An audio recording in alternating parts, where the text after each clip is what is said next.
మొక్తజా కొమైనీ వారసుడు. ఇప్పుడు తాజాగా ఆయన పేరుతో ప్రకటన తప్పించి ఆయన జనం ముందుకు రాడు, కనీసం ఆయన వీడియో కూడా రాదు. అదే విచిత్రమైనటువంటి పరిస్థితి. ఎందుకయ్యా అంటే ఆయన బతికున్నాడో లేదో తెలియదు. తీవ్రమైనటువంటి పరిస్థితులలో ఫేస్ చేస్తున్నటువంటి వ్యక్తి. అంటే మొహం అంతా బాగా చెక్కుకుపోయింది, ఇదంతా చెప్పుకొచ్చినటువంటి సిచ్యుయేషన్. ఇప్పుడు ఆయన పేరుతో ఒక స్టేట్మెంట్ ఏంటంటే నౌరోజ్.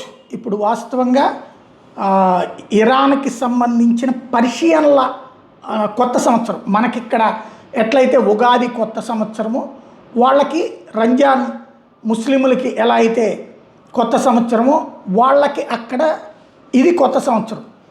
ఇన్నాళ్ళకి ఆయనకి పర్షియన్లని గుర్తుకొచ్చింది, ఇరాన్ అనేది పర్షియన్ల దేశం అని గుర్తుకొచ్చింది, నౌరోజ్ గుర్తుకొచ్చింది.